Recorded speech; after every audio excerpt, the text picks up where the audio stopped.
Ne kadar güzel bir gece değil mi Ahmet? Öyle Feride. Senin canın bir şey mi sıkkın? Feride, terli terli su içmeye başladım ben. Kışın taşa, yazın yaşa oturuyorum. Kapıyı pencereyi açık bırakıyorum cereyan yapsın uyurken diye Feride. Neden? Hasta olurum belki diye. Yatak döşek hasta olursam seni ararım. Sonra sen gelirsin kim bilir. Günlerce yanımda durursun. Gözümü her açtığımda ilk seni görürüm. Belki bana gülümsersin bile. O kadar çok mu seviyorsun beni?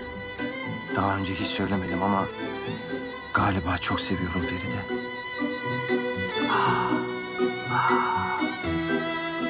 Dur şemsiyeyi açayım. Saçlarına yıldız yağmasın.